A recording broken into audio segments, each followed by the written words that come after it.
Pulwama attack हुआ उसमें हम लोग वहाँ पे थे JNK में, तो जो गलवान में था उसमें मैं एक्सपीरियंस तो ये सबसे अच्छा कि वो जो गलवान में हुआ था तो एक लड़का था मेरे साथ में, पेंशन है, बाकी इसके अलावा किसी भी जॉब में आजकल पेंशन नहीं है कि 4 साल में एक जवान तो रिक्रूट रहता है, तो उस वजह से वो तो मैच्योर आर्मी में जाना चाहते हैं, उन लोगों को पहले से ही इसके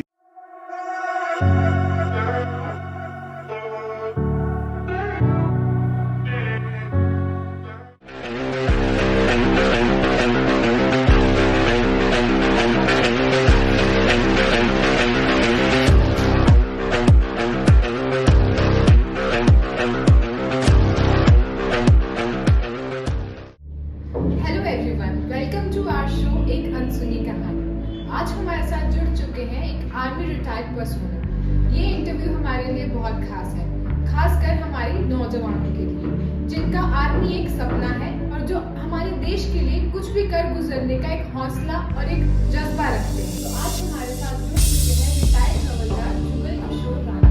हेलो सर, पहले तो मैं आपको शुक्रिया कहना चाहूंगी अपना कीमती वक्त मुझे देने के। तो मेरा पहला सवाल आपसे ये है कि आपकी आर्मी की जर्नी कैसे स्टार्ट हुई और आर्मी में रहकर आपने क्या क्या एक्सपीरियंस किया है? ठीक है, मेरा नाम हवलदार जुगल किशोर रिटायर्ड, मैं 3 पंजाब बटालियन पंजाब रेजिमेंट से रिटायर्ड हुआ हूँ। मैंने 22 साल नौकरी पंजाब रेजिमेंट को में की है और मेरी फर्स्ट जर्नी जो है ट्रेनिंग मेरी रामगढ़ बिहार से हुई। उसके बाद मैं फर्स्ट पोस्टिंग कारगिल में गया था, जो कि कारगिल वार के टाइम में, तो वहाँ से मेरी फर्स्ट जर्नी शुरू हुई है। बहुत से ऐसे टाइम भी रहे होंगे जब आपको अपने परिवार से दूर रहना पड़ा, तो वो दौर आपके लिए कैसा था? जब परिवार से दूर रहना है तो हर किसी को सुनकर ही बुरा लगता है कि मैं किस तरह से अपने परिवार को छोड़ के जाऊं। तो हम लोगों को तो इतना ज़्यादा ये रहना पड़ता है कि ड्यूटी के दौरान कि अगर 6 महीने ना आना पड़े तो हमें ड्यूटी करनी पड़ेगी या 1 साल भी करने पड़े। ऐसे ही जैसे लड़ाई के दौरान भी हम लोगों को 12-14 महीने 15 महीने तक वहीं पे रुकना पड़ा था। तो इसी जैसे भी कोई अलग से अलर्ट हो जाते हैं तो उसमें भी हमें ऐसे ही छुट्टियाँ कैंसिल हो जाती है और हम लोग रुक जाते हैं और फ़ोन वगैरह नेटवर्क सभी कैंसिल बंद हो जाते हैं। तो आर्मी ज्वाइन करना आपकी खुद की इच्छा थी या कुछ कारण रहे थे? जी हाँ, ये मेरी खुद की इच्छा थी। मैं पहले से ही इसके लिए काफ़ी प्रैक्टिस करता था, मेहनत करता था कि ताकि मैं आर्मी में ही जाऊँ और देश की सेवा करूँ, जिससे कि मैं अपने मदर फादर का और अपना नाम ऊंचा कर सकूँ। तो मेरा ये खुद का निर्णय था। जैसे कि हम जानते हैं कि आर्मी में बहुत इंसिडेंट्स होते हैं जो कि हमें कभी कभी गूज़बम्प्स भी दे देते हैं, तो आपके टाइम पर भी कुछ मेजर इंसिडेंट्स रहे होंगे, तो उसके बारे में कुछ हमें बताइए। हाँ जी हाँ, बिल्कुल। जैसे कि हम लोग बटालियन में फर्स्ट पोस्टिंग थे, तो वहाँ पे भी हम लोग घर से बिल्कुल ये हो चुके थे कि ना तो वहाँ कोई बात हो पाई ना कुछ नहीं। उसके बाद मेरा जैसे कि अपने पुलवामा अटैक हुआ उसमें हम लोग वहाँ पे थे JNK में, तो नेटवर्क सारे बंद थे, कोई बात नहीं हो पाई कहीं पे कुछ नहीं। तो ये थे और कुछ एक अभी जो लास्ट ही हाल ही में मैं ग्लेशियर काट कर आया हूँ, फर्स्ट ग्लेशियर, तो उसमें भी जैसे 5-6 महीने तक घर पे बात नहीं हो पाई।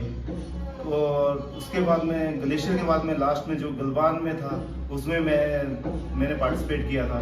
तो वो एक मेरी ज़िंदगी का एक काफ़ी ये अहम रहा है मेरी लाइफ में। जैसे कि हम जानते हैं कि आप कारगिल वॉर का भी हिस्सा रहे थे, तो वहाँ पे आपने क्या क्या मुश्किलों का सामना किया है?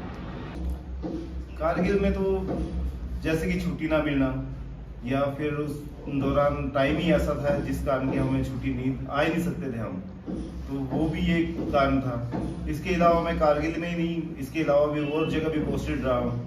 जैसे कि उसके बाद में मैं अपना तंगधार में पोस्टेड रहा हूँ, तो तंगधार से भी आना मुश्किल था, तो वहाँ से भी हम लोग 8-10 महीने के बाद भी छुट्टी आते थे, तो ऐसा कुछ नहीं है।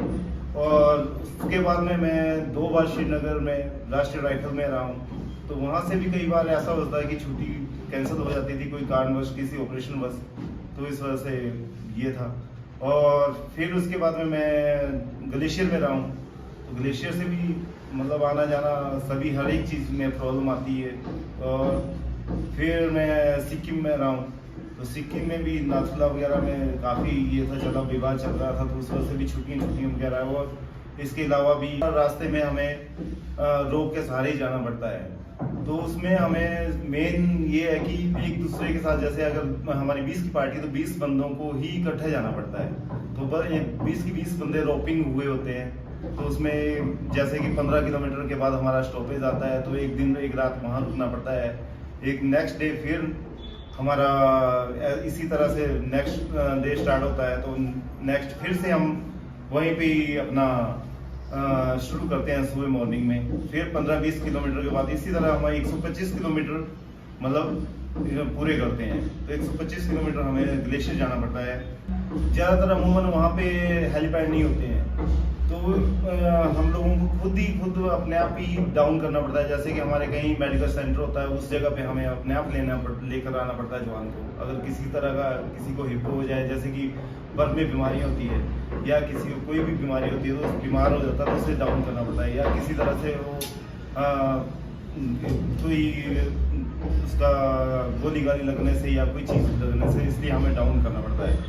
और इसी तरह से मेरे साथ अभी लास्ट ही में हाल ही में एक हादसा हुआ था, क्योंकि ये अपना लास्ट 15 जून को जो गलवान में हुआ था, तो एक लड़का था मेरे साथ में जो कि वहाँ पे घायल अवस्था में गिरा हुआ था। तो उसको कोई देख नहीं रहा था, तो मैंने कुदरती उसे देख लिया। और जैसे ही मैंने उसको देखा तो वो तो अपनी ही यूनिट का लड़का था, तो उठाया मैंने उसको और उठा के उसे एडमिट किया, नहीं तो शायद ठंड के कारण उसकी डेथ भी हो जाती। क्या आर्मी ज्वाइन करना आपके लिए एक सही फैसला था? जी हाँ, बिल्कुल। आर्मी ज्वाइन करने से काफ़ी सेल्फ कॉन्फिडेंस आता है बंदे में, और बहुत ही अच्छा, अपने परिवार के लिए सेफ, अपने लिए सेफ, हर चीज़ के लिए बहुत अच्छा है। जैसे कि हम जानते हैं आपने इतने साल आर्मी को दिए, तो लोगों को क्या क्या इसके बेनिफिट्स मिल सकते हैं जो आर्मी ज्वाइन करना चाहते हैं? आर्मी ज्वाइन करने से अपने बच्चों के लिए सिक्योरिटी, अपनी फैमिली के लिए सिक्योरिटी, अपने लिए सिक्योरिटी है, क्योंकि इसमें एक पेंशन है। बाकी इसके अलावा किसी भी जॉब में आजकल पेंशन नहीं है। और अपने बच्चों के लिए भी अगर हमें बहुत अच्छे ये दे रहे हैं अपनी डिफेंस गवर्नमेंट, क्योंकि बच्चों ने अगर एजुकेशन करनी है तो उनके लिए अलग से कैलकुलेशन वगैरह दे रहे हैं। जैसे कि आर्मी के जो स्कूल हैं उनमें भी हमारे बच्चों को फर्स्ट प्राथमिकता दी जाती है, और उसमें भी फी वगैरह कम है, और हर चीज़ के हर फैसिलिटी मिलती है उसमें। मेडिकल फैसिलिटी वगैरह भी मेरे बच्चों को, मेरे पेरेंट्स को भी अभी मेडिकल फैसिलिटी मिल रही है, एमएच वगैरह की सुविधा मिल रही है। और इसके अलावा हम लोग कैंटीन वगैरह का सामान ले सकते हैं, जो कि बहुत ही बाहर से कम रेटों में मिलता है। कुछ वक्त पहले अग्निपथ स्कीम सरकार द्वारा लागू की गई, उसमें आपके क्या विचार हैं?